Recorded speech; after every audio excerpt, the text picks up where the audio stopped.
Definition: a drama film is a film genre that depends mostly on in-depth development on realistic characters dealing with emotional themes. It exhibits real-life situations with realistic characters, settings, and stories. It also portrays journeys and character development at an intense social interaction.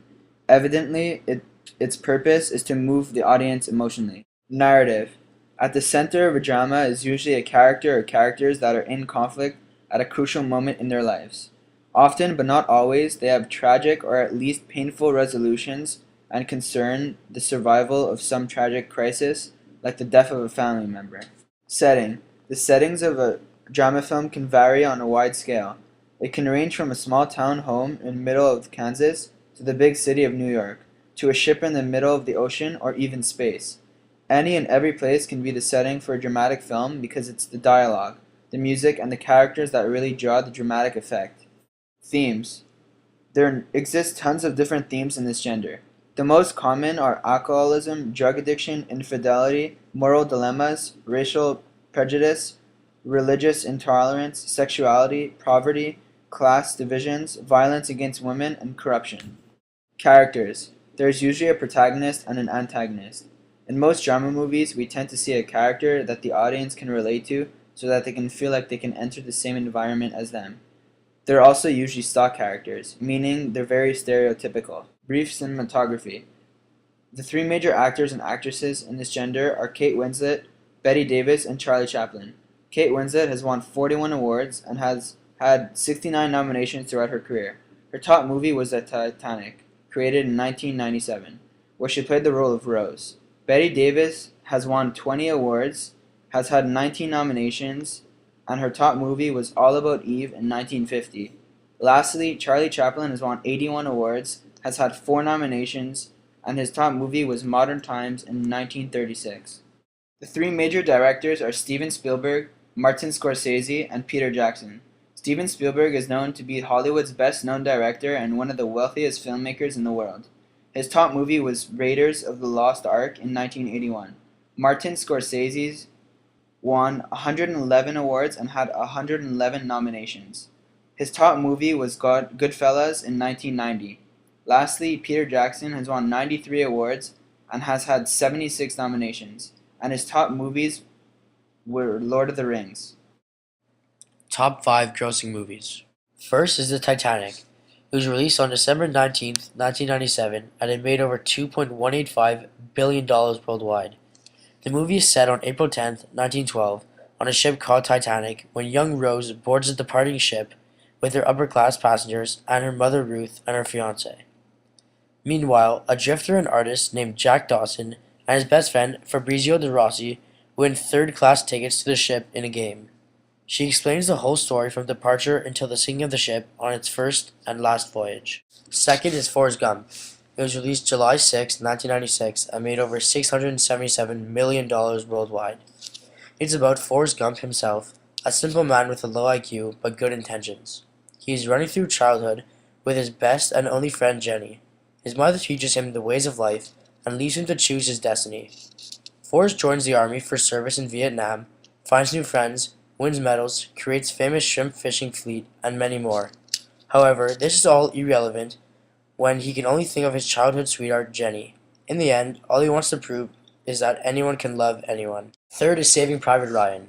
It was released on July 24th, 1998, and made over $481 million worldwide.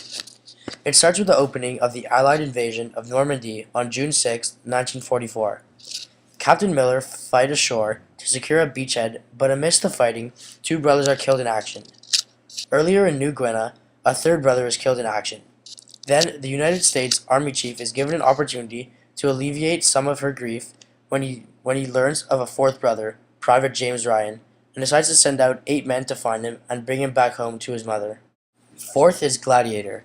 It was released on May 5th, 2000, and it made over $457 million worldwide.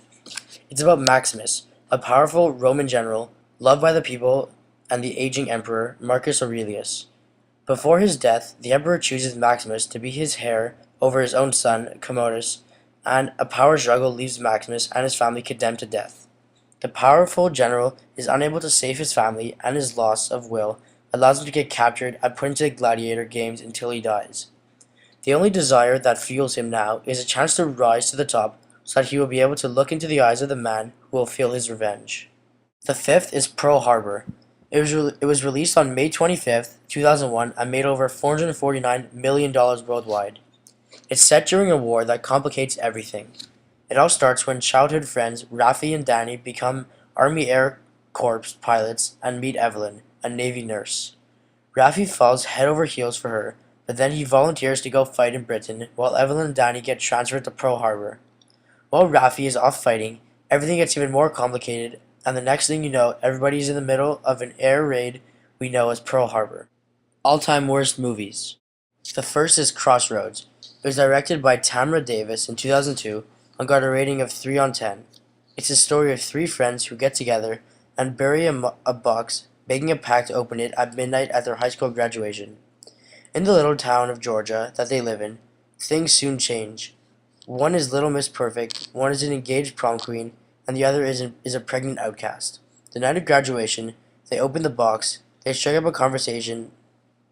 All of a sudden, one brings up the topic of going to Los Angeles for a record contract audition.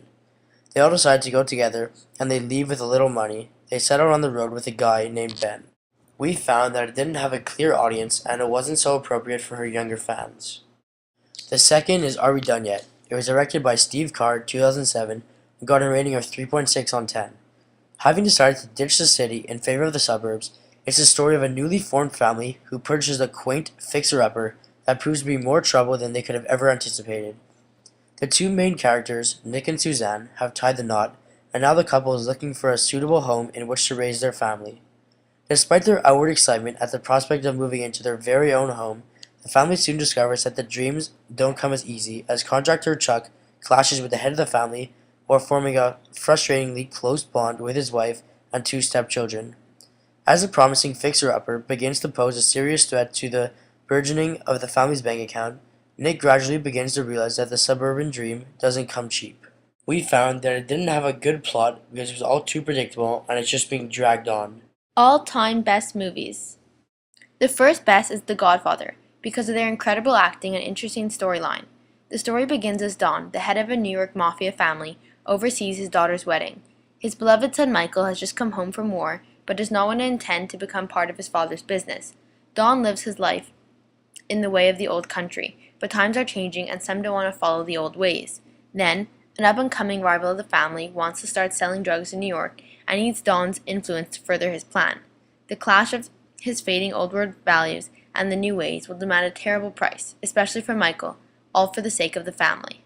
The second best is Shawshank Redemption, because it's so simple yet so deep at the same time. It's the story of Andy, a mild-mannered New England banker who was convicted of murdering his wife and her lover. Despised at first by the other inmates because of his introverted manner, he slowly forges an unlikely friendship with Red, a seasoned lifer, and his gang. Soon, Andy also becomes popular with the prison guards, including the vicious Captain Hadley, who offers him protection against the jail's rougher convicts in exchange for his financial counseling. Over a 20-year period, he's able to maintain his sanity and dignity in prison, not by physical force, but by mental force. Cult classic movie.